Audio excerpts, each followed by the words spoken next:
do you feel about that? I'm fine with that.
We're closing with 20 seconds late.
No.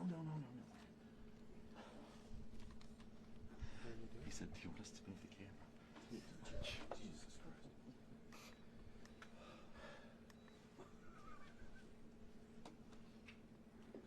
I remember my first day. 33 years ago. You get up.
Thanks, Julio. It's primarily an issue for the walkout.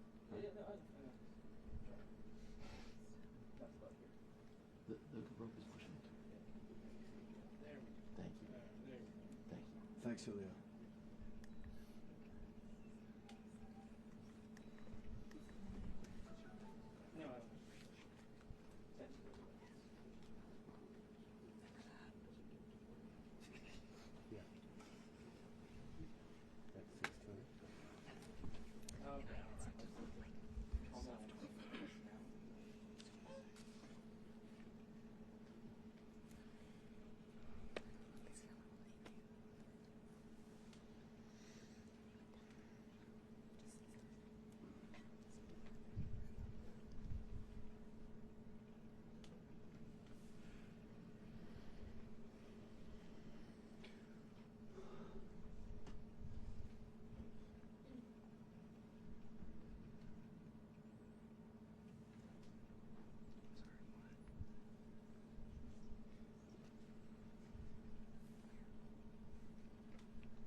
Is it true?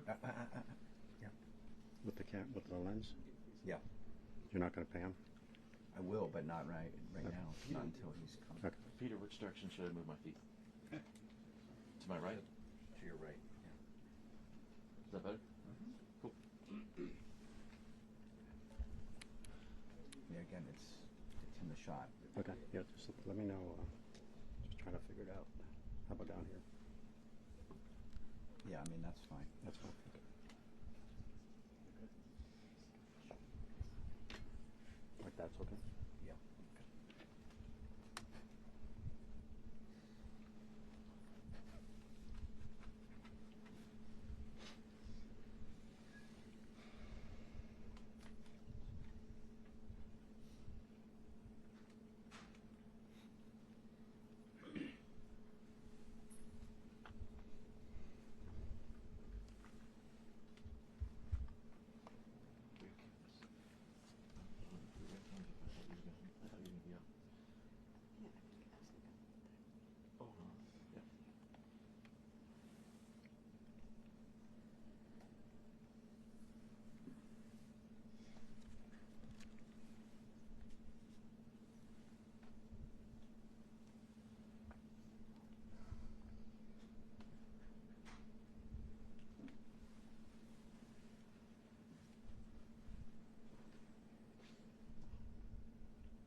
Can you be 6'2"?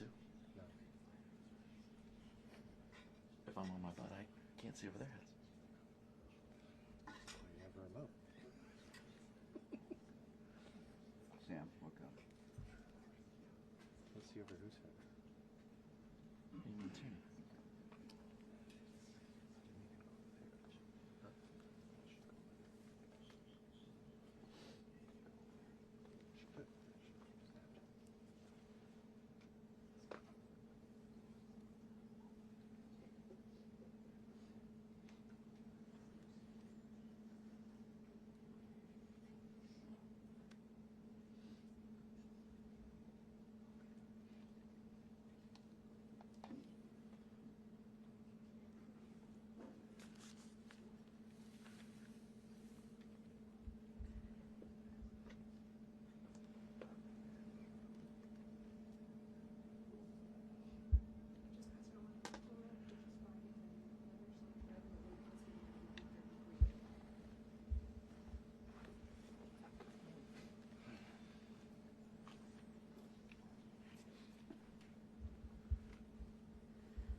Here.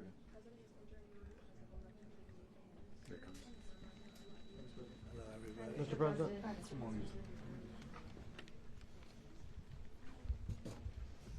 Okay, thank you very much. This is big stuff. We appreciate you being here. Late last night and early today, at my direction, the United States Armed Forces conducted an extraordinary military operation in the capital of Venezuela. Overwhelming American military power, air, land, and sea, was used to launch a spectacular assault. And it was an assault like people have not seen since World War II. It was a force against a heavily fortified military fortress in the heart of Caracas to bring outlaw dictator Nicolas Maduro to justice. This was one of the most stunning, effective, and powerful displays of American military might and competence in American history. And if you think about it, we've done some other good ones, like the attack on Soleimani, the attack on al-Baghdadi, and the obliteration and decimation of the Iran nuclear sites just recently in an operation known as Midnight Hammer. All perfectly executed and done. No nation in the world could achieve what America achieved yesterday, or frankly in just a short period of time. All Venezuelan military capacities were rendered powerless as the men and women of our military, working with U.S. law enforcement, successfully captured Maduro in the dead of night. It was dark. The lights of Caracas were largely turned off due to a certain expertise that we have. It was dark and it was deadly. But captured along with his wife, Celia Flores, both of whom now face American justice. Maduro and Flores have been indicted in the Southern District of New York, it's Jay Clayton, for their campaign of deadly narco-terrorism against the United States and its citizens. I want to thank the men and women of our military who achieved such an extraordinary success overnight with breathtaking speed, power, precision, and competence. You rarely see anything like it. You've seen some raids in this country that didn't go so well. They were an embarrassment. If you look back to Afghanistan, or if you look back to the Jimmy Carter days, they were different days. We're a respected country again, like never before.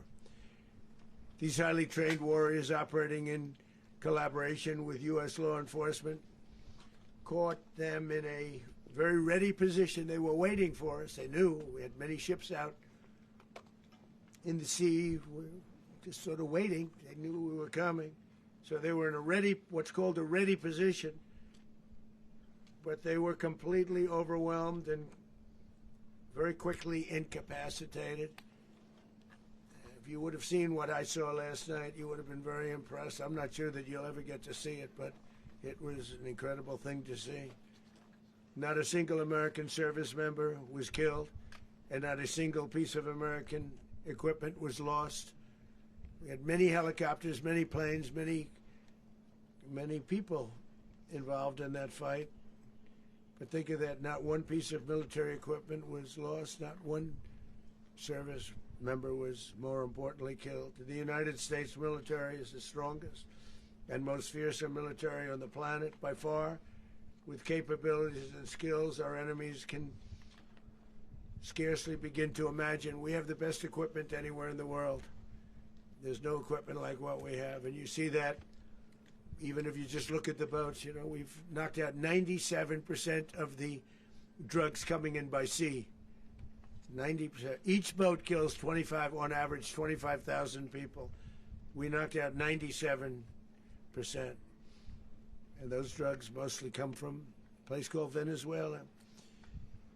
We're going to run the country until such time as we can do a safe, proper, and judicious transition. So we don't want to be involved with having somebody else get in and we have the same situation that we had for the last long period of years.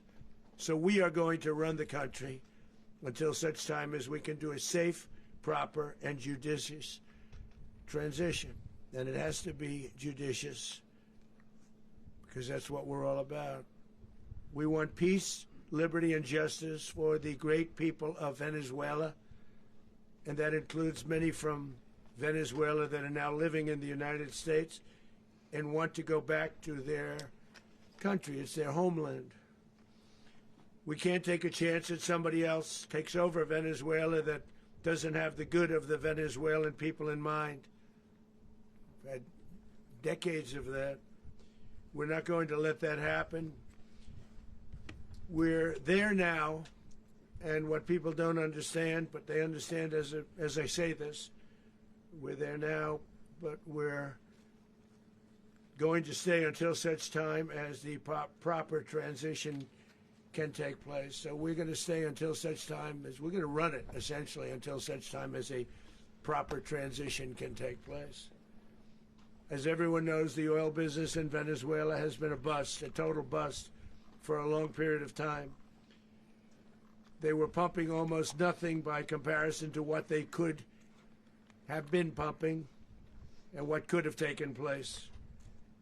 We're going to have our very large United States oil companies, the biggest anywhere in the world, go in, spend billions of dollars, fix the badly broken infrastructure, the oil infrastructure, and start making money for the country. And we are ready to stage a second and much larger attack if we need to do so. So we were prepared to do a second wave if we needed to do so. We actually assumed that a second wave would be necessary, but now it's probably not. The first wave, if you'd like to call it that, the first attack was so successful, we probably don't have to do a second, but we're prepared to do a second wave, a much bigger wave, actually. This was pinpoint, but we have a much bigger wave that probably won't have to do. This partnership of Venezuela with the United States of America, a country that everybody wants to be involved with because of what we were able to do and accomplish, will make the people of Venezuela rich, independent, and safe. And it will also make the many, many people from Venezuela that are living in the United States extremely happy. They suffered. They suffered. So much was taken from them. They're not going to suffer anymore. The illegitimate dictator Maduro was the kingpin of a vast criminal network responsible for trafficking colossal amounts of deadly and illicit drugs into the United States. As alleged in the indictment, he personally oversaw the vicious cartel known as Cartel de las Solas, which flooded our nation with lethal poison, responsible for the deaths of countless Americans, many, many Americans. Hundreds of thousands over the years of Americans died because of him. Maduro and his wife will soon face the full might of American justice and stand trial on American soil. Right now they're on a ship. They'll be heading to, ultimately, New York, and then a decision will be made, I assume, between New York and Miami or Florida. But we have people where the overwhelming evidence of their crimes will be presented in a court of law. And I've seen it. I've seen what we have. It's both horrible and breathtaking that something like this could have been allowed to take place. For many years after his term as president of Venezuela expired, Maduro remained in power and waged a ceaseless campaign of violence, terror, and subversion against the United States of America, threatening not only our people, but the stability of the entire region. And you all saw it. In addition to trafficking gigantic amounts of illegal drugs that inflicted untold suffering and human destruction all over the country, all over in particular the United States, Maduro sent savage and murderous gangs, including the bloodthirsty prison gang Tren de Aragua, to terrorize American communities nationwide, and he did indeed. They were in Colorado. They took over apartment complexes. They cut the fingers off people if they call police. They were brutal, but they're not so brutal now. And I just have to congratulate our military, Pete and everybody, and our National Guard, because the job that they've done, whether it's in Washington, D.C., where we have a totally safe city, where it was one of the most unsafe cities anywhere in the world, frankly, and now we have no crime in Washington, D.C. We haven't had a killing. We had the terrorist attack a few weeks ago. A little bit of a different kind of a threat, but we haven't had a killing in a long period of time, 6-7 months. We used to have two, on average, 2 a week in Washington, our capital. We don't have that anymore. The restaurants are opening. Everyone's happy. They're going, they're walking their daughters, they're walking their children, their wives. They walk to restaurants. Restaurants are opening all over Washington, D.C. So I want to thank the National Guard. I want to thank our military. And I want to thank law enforcement. Been amazing. And they should do it with more cities. We're doing it, as you know, and we're doing it in Memphis, Tennessee right now, and crime is down. We've just sort of started a few weeks ago, but crime is down now 77%.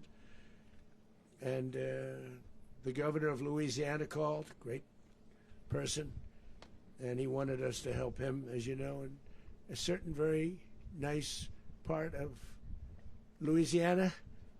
And we have done that. It was a rough section, and we have crime down. I understand it's down to almost nothing already after 2.5 weeks. New Orleans, it's down to almost nothing, and we've only been there for 2.5 weeks. Can't imagine why governors wouldn't want us to help. We also helped, as you know, in Chicago. Then crime went down a little bit there. We did a very small help because we had no working ability with the governor. The governor was a disaster, and the mayor was a disaster. But it knocked down crime. But we're pulling out of there. When they need us, we'll know.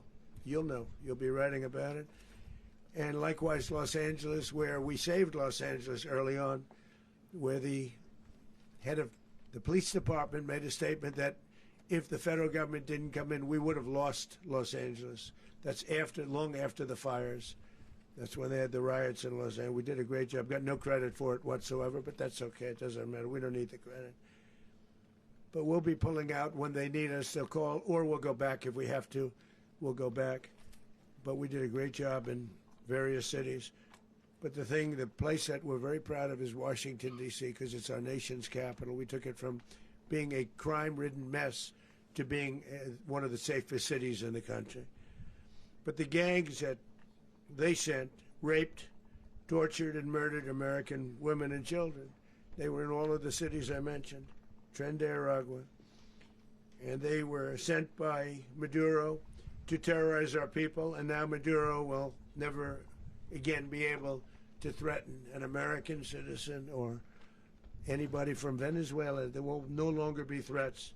For years I've highlighted the stories of those innocent Americans whose lives were so heartlessly robbed by this Venezuelan terrorist organization. Really one of the worst. One of the worst, they say the worst. Americans like 12-year-old Jocelyn Nungary from Houston. Beautiful Jocelyn Nungary, what happened to her? They, as you know, they kidnapped, assaulted, and murdered by Tren de Aragua animals. They murdered Jocelyn and left her dead under the bridge. There was a bridge that will never be the same to so many people after seeing what happened. As I've said many times, the Maduro regime emptied out their prisons, sent their worst and most violent monsters into the United States, to steal American lives. And they came from mental institutions and insane asylums. They came from prisons and jails. The reason I say both, they sound similar. Actually, prisons a little bit more hostile, a little bit tougher. A mental institution isn't as tough as an insane asylum, but we got them both. They sent from their mental institutions. They sent from their jails, prisons. They were drug dealers. They were drug kingpins. They sent everybody bad into the United States, but no longer. And we have now a border where nobody gets through. In addition, Venezuela unilaterally seized and stole American oil, American assets, and American platforms, costing us billions and billions of dollars. They did this a while ago, but we never had a president that did anything about it. They took all of our property. It was our property. We built it. And we never had a president that decided to do anything about it. Instead, they fought wars that were 10,000 miles away. We built Venezuela oil industry with American talent, drive, and skill, and the socialist regime stole it from us during those previous administrations, and they stole it through force. This constituted one of the largest thefts of American property in the history of our country. Considered the largest theft of property in the history of our country. Massive oil infrastructure was taken like we were babies, and we didn't do anything about it. I would have done something about it. America will never allow foreign powers to rob our people or drive us back into and out of our own hemisphere. That's what they did. Furthermore, under the now deposed dictator Maduro, Venezuela was increasingly hosting foreign adversaries in our region and acquiring menacing offensive weapons that could threaten U.S. interests and lives. And they used those weapons last night. Potentially in league with the cartels operating along our border. All of these actions were in gross violation of the core principles of American foreign policy, dating back more than 2 centuries. And not anymore. All the way back, it dated to the Monroe Doctrines. And the Monroe Doctrine is a big deal. But we've superseded it by a lot. By a real lot. They now call it the Monroe Document. I don't know.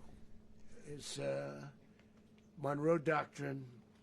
We sort of forgot about it. It was very important, but we forgot about it. We don't forget about it anymore. Under our new national security strategy, American dominance in the Western Hemisphere will never be questioned again. Won't happen. So just in concluding, for decades, other administrations have neglected or even contributed to these growing security threats in the Western Hemisphere. Under the Trump administration, we are reasserting American power in a very powerful way in our home region. And our home region is very different than it was just a short while ago. The future will be, and we did this in my first term. We had great dominance in my first term, and we have far greater dominance right now. Everyone's coming back to us. The future will be determined by the ability to protect commerce and territory and resources that are core to national security. These are core to our national security. Just like tariffs are, they've made our country rich, and they've made our national security stronger than ever before. But these are the iron laws that have always determined global power. And we're going to keep it that way. We will secure our borders. We will stop the terrorists. We will crash the cartels, and we will defend our citizens against all threats, foreign and domestic. Other presidents may have lacked the courage or whatever to defend America, but I will never allow terrorists and criminals to operate with impunity against the United States. This extremely successful operation should serve as warning to anyone who would threaten American sovereignty or endanger American lives. Very importantly, the embargo on all Venezuelan oil remains in full effect. The American Armada remains poised in position, and the United States retains all military options until United States demands have been fully met and fully satisfied. All political and military figures in Venezuela should understand what happened to Maduro can happen to them, and it will happen to them if they aren't just, fair, even to their people. The dictator and terrorist, Maduro, is finally gone in Venezuela. People are free. They're free again. It's been a long time for them, but they're free. America is a safer nation. This morning, it's a prouder nation this morning because it didn't allow this horrible person and this country that was doing very bad things to us. It didn't allow it to happen. And the Western Hemisphere is right now a much safer place to be. So I want to thank everybody for being here. I want to thank General Raisin Kane. He's a fantastic man. I've worked with a lot of generals. I worked with some I didn't like. I worked with some I didn't respect. I worked with some that just weren't good. But this guy is fantastic. I watched last night one of the most precise attacks on sovereignty. I mean, it was an attack for justice. And I'm very proud of him, and I'm very proud of our Secretary of War, Pete Hegseth, who I'm going to ask to say a few words. Thank you very much. Mr. President, can you explain how the U.S. will run Venezuela? Well, thank you, Mr. President. Finally, a commander-in-chief the world respects and the American people deserve. And as the President said, words can barely capture the bravery and the power and the precision of this historic operation. A massive joint military and law enforcement raid flawlessly executed by the greatest Americans our country has to offer. American warriors are second to none, the best in the world and the best of our country. What all of us witnessed last night was sheer guts and grit, gallantry, and glory of the American warrior. I'm simply humbled by such men, and I tip my hat to our chairman, Dan Raisin Kane, and all those Americans who stood watch last night. Our warriors are the elite of America, and again, President Trump has your back. No other country on planet Earth, and it's not even close, could pull this kind of operation off. And no other president has ever shown this kind of leadership, courage, and resolve. The most powerful combination the world has ever seen. As the President said, our adversaries remain on notice. America can project our will anywhere, anytime. The coordination, the stealth, the lethality, the precision, the very long arm of American justice, all on full display in the middle of the night. Nicolas Maduro had his chance, just like Iran had their chance, until they didn't and until he didn't. He effed around, and he found out. President Trump is deadly serious about stopping the flow of gangs and violence to our country. Deadly serious about stopping the flow of drugs and poison to our people. Deadly serious about getting back the oil that was stolen from us. And deadly serious about reestablishing American deterrence and dominance in the Western Hemisphere. This is about the safety, security, freedom, and prosperity of the American people. This is America first. This is peace through strength. And the United States War Department is proud to help deliver it. Welcome to 2026, and under President Trump, America is back. I'd like to welcome now our chairman, Chairman Raisin Kane, to give a few more details about the operation. Mr. Chairman. Thank you, Mr. Secretary. Thank you, Mr. President, and good morning. Last night, on the order of the President of the United States and in support of a request from the Department of Justice, as the President said, the United States military conducted an apprehension mission in Caracas, Venezuela, to bring to justice two indicted persons, Nicolas and Cecilia Maduro. This operation, known as Operation Absolute Resolve, was discreet, precise, and conducted during the darkest hours of January 2nd and was the culmination of months of planning and rehearsal, an operation that, frankly, only the United States military could undertake. What I'd like to do this morning is talk to you through some of the preparation and the details without compromising any of our tactics, techniques, and procedures. There is always a chance that we'll be tasked to do this type of mission again.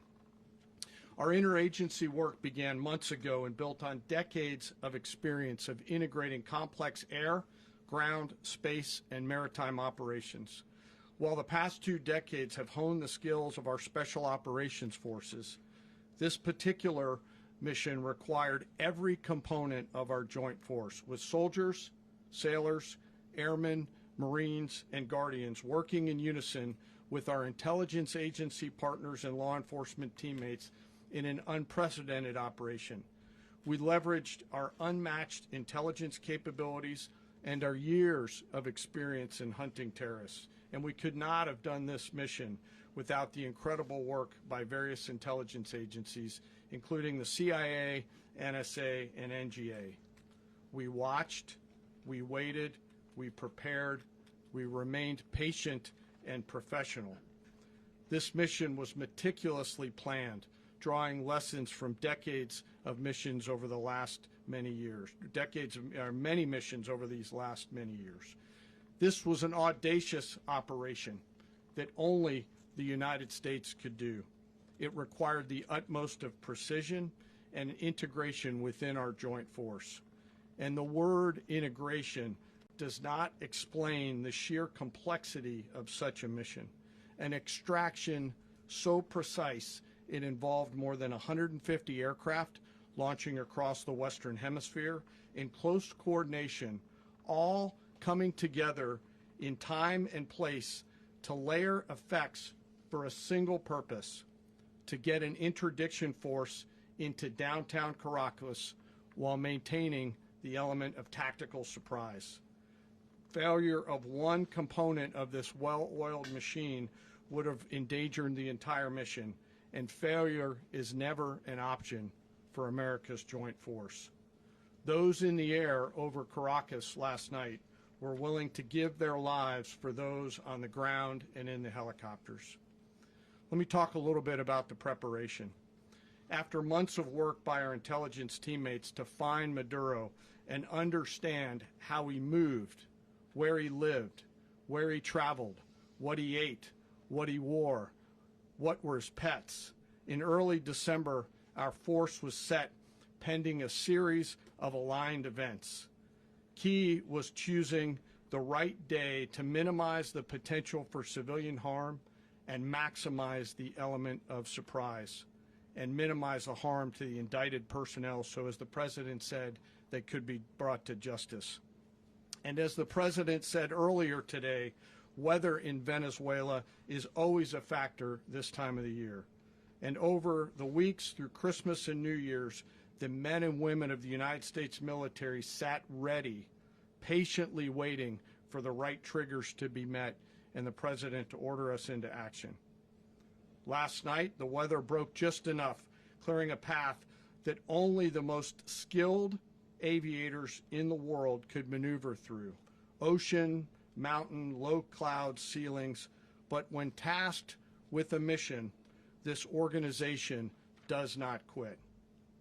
At 10:46 p.m. Eastern Time last night, the President ordered the United States military to move forward with this mission. He said to us, and we appreciate it, Mr. President, good luck and Godspeed. And those words were transmitted to the entire joint force.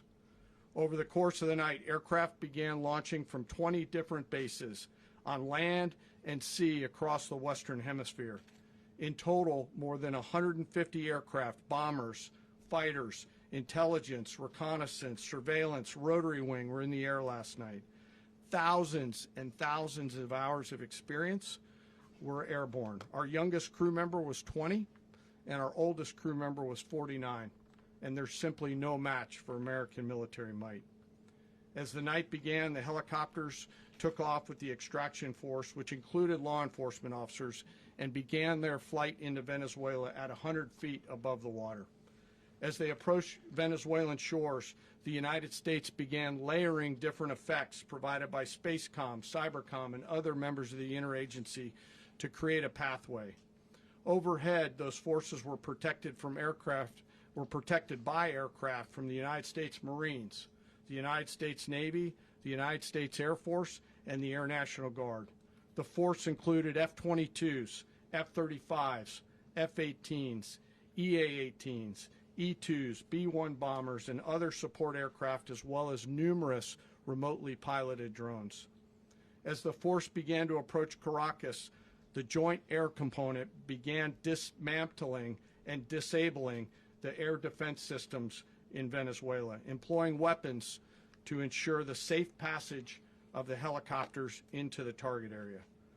The goal of our air component is, was, and always will be to protect the helicopters and the ground force and get them to the target and get them home. As the force crossed the last point of high terrain where they'd been hiding in the clutter, we assessed that we had maintained totally the element of surprise.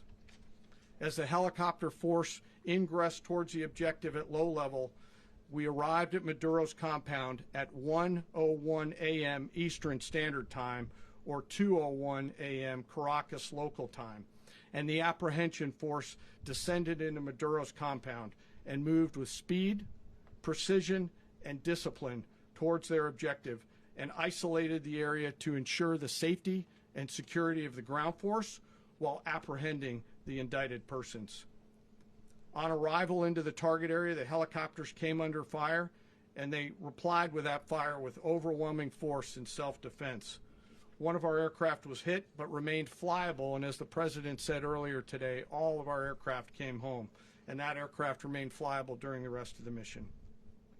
As the operation unfolded at the compound, our air and ground intelligence teams provided real-time updates to the ground force, ensuring those forces could safely navigate the complex environment without unnecessary risk. The force remained protected by overhead tactical aviation. Maduro and his wife, both indicted, gave up and were taken into custody by the Department of Justice, assisted by our incredible U.S. military with professionalism and precision, with no loss of U.S. life. After securing the indicted persons, the force began to prep for departure. Helicopters were called in to exfiltrate the extraction force, while fighter aircraft and remotely piloted aircraft provided overhead coverage and suppressive fire. There were multiple self-defense engagements as the force began to withdraw out of Venezuela. The force successfully exfiltrated and returned to their afloat launch bases, and the force was over the water at 3:29 a.m. Eastern Standard Time with indicted persons on board. And both Maduro and his wife were embarked aboard the USS Iwo Jima. In closing, what we've witnessed today is a powerful demonstration of America's joint force. We think, we develop, we train, we rehearse, we debrief, we rehearse again and again, not to get it right, but to ensure that we cannot get it wrong. Our jobs are to integrate combat power so when the order comes, we can deliver overwhelming force at the time and the place of our choosing against any foe anywhere in the world. I am immensely proud today of our joint force and filled with gratitude to represent them here today. There is simply no mission too difficult for these incredible professionals and the families that stand by them and support them. As we stand here this morning, our forces remain in the region at a high state of readiness, prepared to project power, defend themselves, and our interests in the region. This operation is a testament to the dedication and unwavering commitment to justice and our resolve to hold accountable those who threaten peace and stability. In closing, I want to express my heartfelt gratitude to the brave men and women who executed this mission. Their courage and tireless commitment to our nation are what makes us strong. Thank you, Mr. Secretary, and thank you, Mr. President. Well, I don't have much to add to what you've heard now, other than the following points. Nicolas Maduro was indicted in 2020 in the United States. He is not the legitimate president of Venezuela. That's not just us saying it. The first Trump administration, the Biden administration, the second Trump administration, none of those three recognized him. He's not recognized by the European Union and multiple countries around the world. He is a fugitive of American justice with a $50 million reward, which I guess we saved $50 million. And We should make sure. yeah, exactly. But Don't let anybody claim it. Nobody deserves it but us. But I want to be clear about one thing. Nicolas Maduro had multiple opportunities to avoid this. He was provided multiple very, very, very generous offers and chose instead to act like a wild man, chose instead to play around. And the result is what we saw tonight.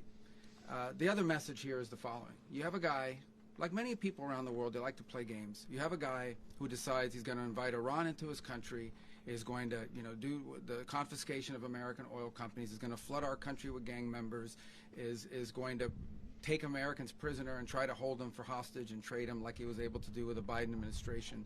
Basically likes to play games all this time and thinks nothing's going to happen. And I hope what people now understand is that we have a president. The 47th president of the United States is not a game player. When he tells you that he's going to do something, when tells you he's going to address a problem, he means it. He actions it. I can tell you, I've watched this process now for 14, 15 years, been around it. Everybody talks. I'm going to do this. I'm going to do that. When I get there, we're going to do this. We're going to take. This is a president of action. Like, I don't understand yet how they haven't figured this out.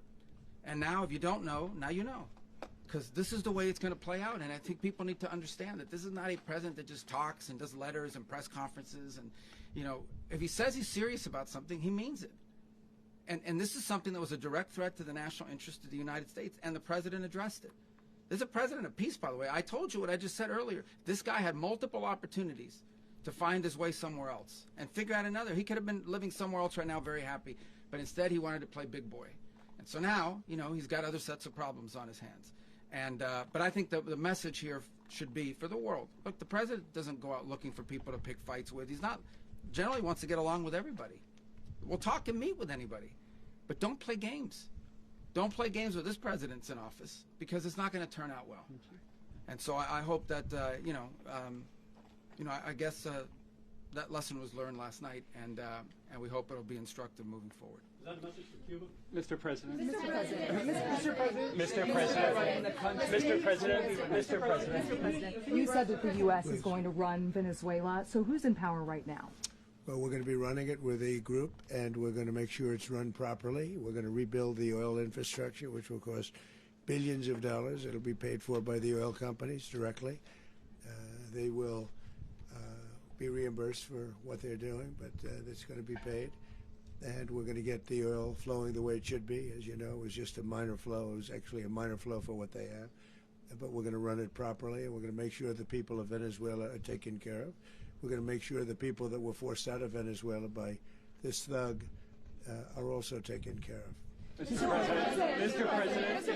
Mr. President. President, does the U.S. running the country mean that U.S. troops will be on the ground? How will that work? Well, they always say boots on the ground. So we're not afraid of boots on the ground if we have to have. We had boots on the ground last night at a very high level, actually. We're not afraid of it. We don't mind saying it. But we're going to make sure that that country is run properly. We're not doing this in vain. This is a very dangerous attack. This is an attack that could have gone very, very badly. Could have gone very badly. We could have lost a lot of people last night. We could have lost a lot of dignity. We could have lost a lot of equipment. The equipment is less important, but we could have lost a lot. And we're going to make sure that this is proper. We're there now. We're ready to go again if we have to. We're going to run the country right. It's going to be run very judiciously, very fairly. It's going to make a lot of money. We're going to give money to the people. We're going to reimburse people that were taken advantage of. We're going to take care of everybody.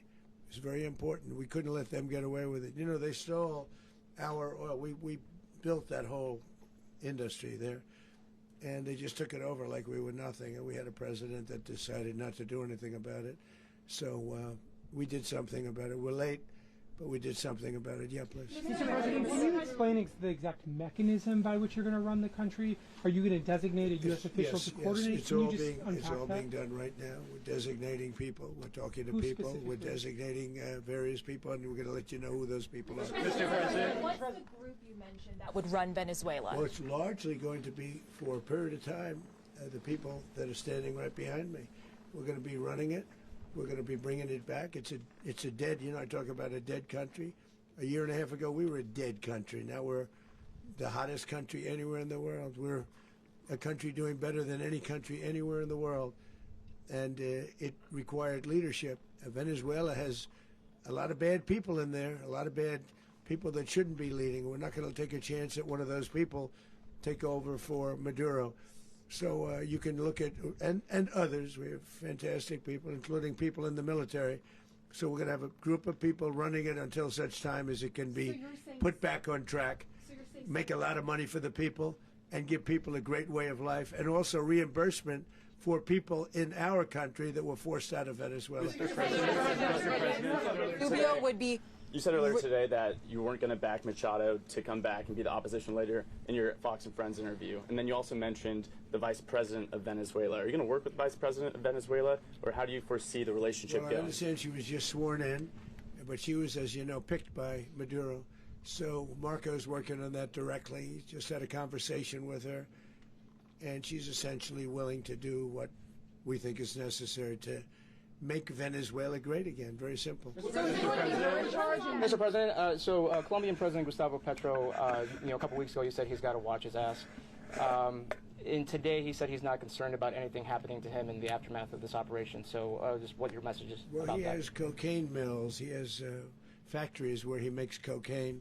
And, yeah, I think I stick by my first statement. He's making cocaine. They're sending it into the United States. So he does have to watch his ass. Mr. President. Mr. President, did you notify any members of Congress in advance? Marco, do you want to talk about that? Because you were involved in it. Sure. We call members of Congress immediately after. This was not the kind of mission that you can do congressional notification on. It was a trigger-based mission in which conditions had to be met night after night. We watched and monitored that for a number of days.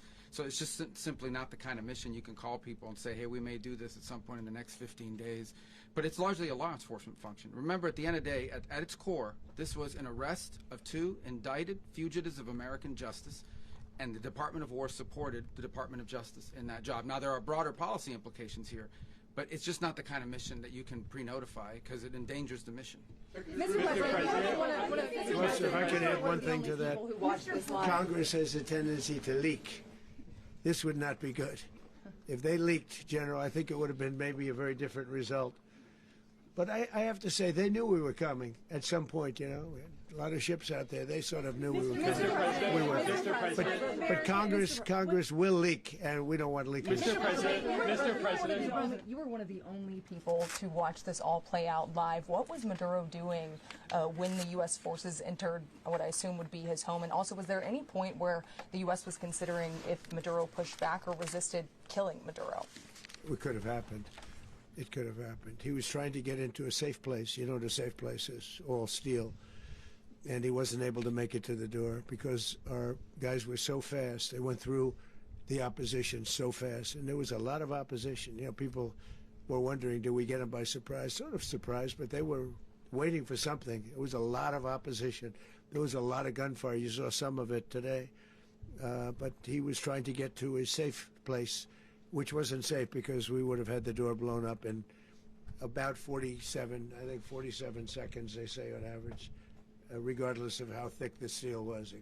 It was a very thick door. It was a very heavy door, but he was unable to get to that door. He made it to the door. He was unable to close it. So where is Maduro going to be?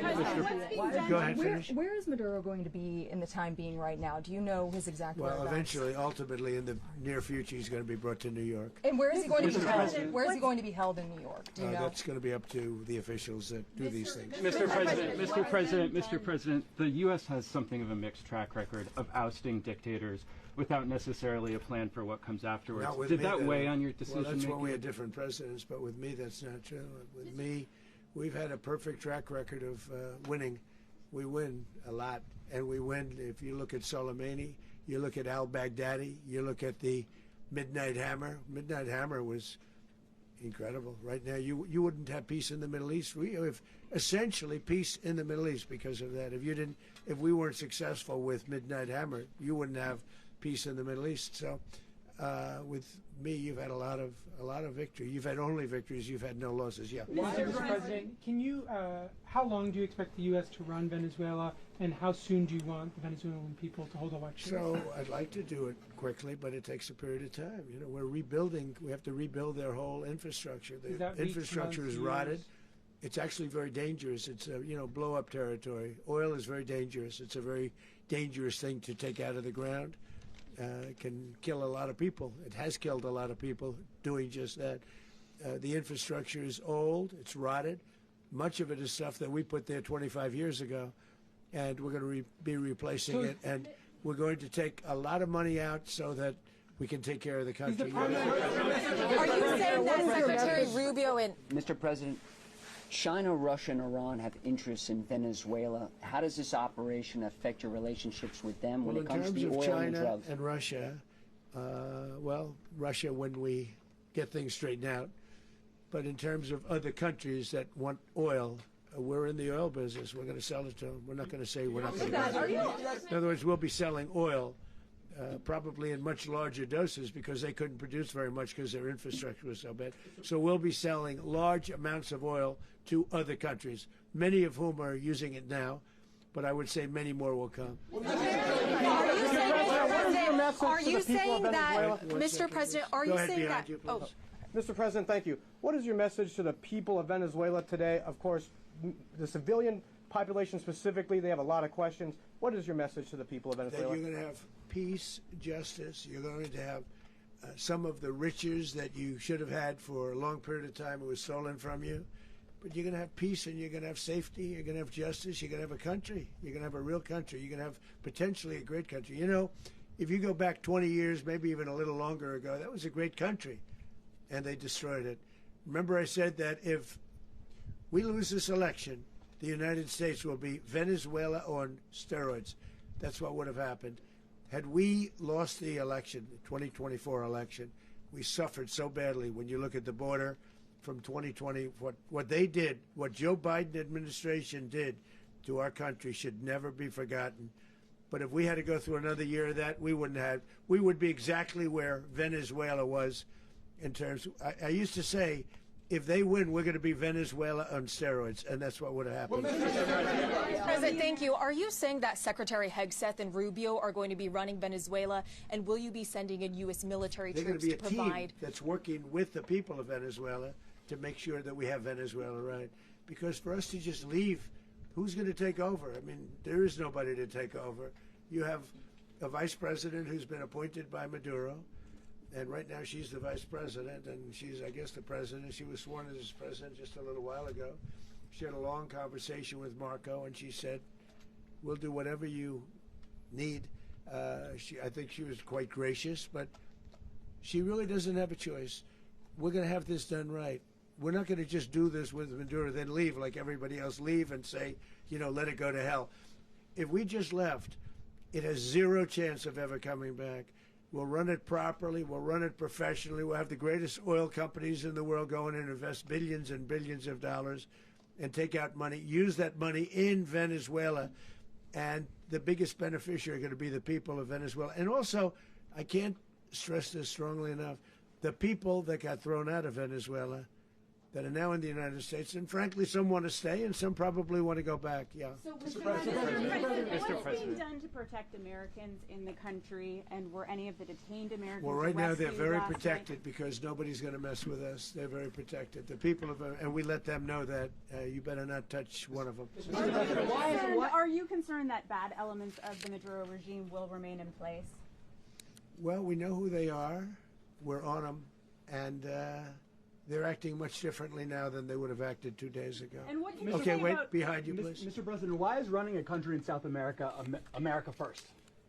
Well, I think it is because we want to surround ourselves with good neighbors. We want to surround ourselves with stability. We want to surround ourselves with energy. We have tremendous energy in that country. It's very important that we protect it. We need that for ourselves. We need that for the world. And we want to make sure we can protect it. Yes, sir. Please, go ahead. Yeah, is there a message here for Cuba and Diaz-Canel? Well, Cuba's an interesting case. Cuba is, not doing very well right now. That system has not been a very good one for Cuba. The people there have suffered for many, many years. And I think Cuba is going to be something we'll end up talking about, because Cuba is a failing nation right now, very badly failing nation. And we want to help the people. It's very similar in the sense that we want to help the people in Cuba, but we want to also help the people that were forced out of Cuba and living in this country. Do you want to say something about that, Marco, please? Well, I mean, I just gave you a statement a few minutes ago about, when the president speaks, you should take him seriously. So, suffice it to say, Cuba is a disaster.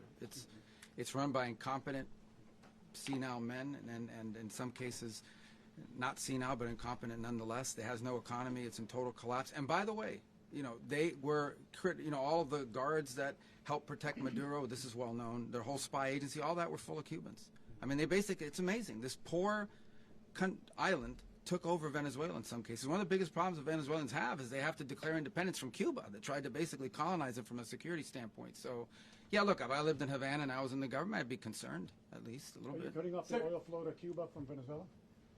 Well, the president already announced a week ago that anything that's sanctioned, it's sanctioned oil, it's not going to be allowed to get there. So that's an The answer is yes. Mr. President, Yes. is the U.S. aware of the location of opposition leader Machado, and have you been in contact with her? No, we haven't. No, we haven't. Mr. President, on Monday. Oh, I think it would be very tough for her to be the leader. She doesn't have the support within, or the respect within the country. She's a very nice woman, but she doesn't have the respect. Mr. President, is it possible that the U.S. ends up administrating Venezuela for years? Well, it won't cost us anything because the money coming out of the ground is very substantial, so it's not going to cost us anything. So the U.S. isn't going to dedicate we will. money to... Well, we want safety there. We want to be surrounded by countries that aren't housing all of our enemies all over the world. That's what was happening, and you don't want to have that. But we're going to be rebuilding, and we're not spending money. The oil companies are going to go in. They're going to spend money. We're going to take back the oil that, frankly, we should have taken back a long time ago. A lot of money is coming out of the ground. We're going to get reimbursed for all of that. We're going to get reimbursed for everything that we spend. So it's going to be a very important. This is a very big evening that took place last night. We have to be surrounded by safe, secure countries, and we also have to have energy. Very important. We have to have energy that's real energy, not where they're getting 4% and 5% of the energy out of the ground. You take a look. It was such a disaster. So what's going to happen with Venezuela, I think, over the next period of a year is going to be a great thing. And the people of Venezuela will be the biggest beneficiaries. Mr. President, U.S. military. Mr. President, thank you. What did you last speak to Maduro about when you spoke? And is the Well, US I don't want to at get war into with the Venezuela? conversations, but I did have conversations with him, and I said, you got to surrender. And I actually thought he was pretty close to doing so, but now he wished he did, yeah. Mr. President, can you explain, you said that Maduro is responsible for drug trafficking. You recently pardoned the former president of Honduras who was convicted of many drug trafficking. Can you explain how these two situations are different? And would you ever pardon Maduro? I endorsed, as you know, the winning president, the man who won in Honduras. I endorsed the man who won in Chile. I endorsed the man who won in Argentina. And we are doing very well with that whole group. What the man that I pardoned was, if you could equate it to us, he was treated like the Biden administration treated a man named Trump. That didn't work out too well for them. This was a man who was persecuted very unfairly. He was the head of the country. He was persecuted very unfairly. And there are a number of them. And we felt that it was a very unfair situation that happened to him. He's also a party member of the man who won. So obviously the people liked what I did. And one of the reasons that was done is because of the fact that the party in power felt very strongly that that man was treated very badly. I studied it very quickly, and then I studied it in great detail. I went to a lot of the people standing behind me, and they felt that that man was persecuted and treated very badly. That's why I gave him a pardon. Mr. President, you referenced boots on the ground earlier. Can you just sort of button this up? Do you envision the U.S. military having a presence in Venezuela as the U.S. runs that country? No, we're going to have a presence in Venezuela as it pertains to oil, because we have to have, we're sending our expertise in. So you may need something, not very much. But no, we're going to be taking out a tremendous amount of wealth out of the ground. and that wealth is going to the people of Venezuela and people from outside of Venezuela that used to be in Venezuela. And it goes also to the United States of America in the form of reimbursement for the damages caused us by that country. So I want to thank you all very much. Thank you. Do you have one? Yes, please. You were so nice before. I'm going to give you the final question. Go Thank ahead. you, Mr. Unless it's a President. bad question, in It's which about case I'll Putin. go one word. It's about who? It's about Putin, if you want. About Putin. Well, Okay. that's always nice. You had a to talk phone. about Putin. You had a phone call with him Yeah. on Monday. Did he talk at all about Maduro? Did y'all talk about this? No, we didn't. And We then- never spoke about Maduro. Are you mad at him right now? I mean, there's this I'm not intelligence. thrilled with Putin. I'm not thrilled with Putin. He's killing too many people. There was that I intelligence. thought that would be so. I settled 8 1/4 war. You know what the 1/4 was? Thailand and Cambodia. I did it again. They broke out, and I did it in about 5 hours, and I settled it. I'm giving myself 1/4, so I'm up to now 8 1/4. In other words, I settled the war, but then they broke out. They had a pretty bad breakout over the last 4 days. I got them to go back to peace. So I only give 1/4. I thought the easiest one would be, one of the easier ones would be Russia, Ukraine. It's not. And they both have done some pretty bad things. And look, that's Biden's war. That's not my war. But I want to stop the lives. Did you see where last month, 30,000, it was 27,000 the month before. 30,000, mostly soldiers, were killed this last month. 30,000. I want to stop that. You know, I got NATO to pay 5% instead of the 2% that they weren't paying. They weren't paying 2, now they pay 5. And we send them a lot of munitions, we send them a lot of things, missiles and various other things, a lot. And they pay. The United States is not losing money. We're probably making money on that. It's the last thing I care about. I just want to stop all those people. We're losing 25, 30,000 human beings that come from 2 places that are very far away. But if I can stop, because it's something I've been pretty good at doing, deals, I guess. It's all a deal. Life is a big deal. But if I can stop that war and stop 30,000 young people, in addition to the fact that people are being killed in Kiev, people are being killed in other cities throughout, you know, a much smaller number, but they're being killed, viciously killed. So I'm not happy about it. I thought that would be something that would get solved. We have Mr. Witkoff here. I think that we're making progress, but that's a war that should have never happened. If I were president, it would have never happened. Putin says it. Everybody says it. If I were president, that would have never happened. But I inherited that war. That was Joe Biden, Zelensky, and Putin. I came into the situation, and it's a mess. And I will say this. I watched an operation last night that was so precise, that was so brilliant. I mean, it was incredible. If we had our people, like this general and our people involved, that war would not have gone on very long, that I can tell you. told me That war, to use an old term, that war has become a bloodbath, and we want it to get stopped. Thank you very much. Are you concerned a rogue Venezuelan general can take over the country? Can you talk about your conversation with the vice president?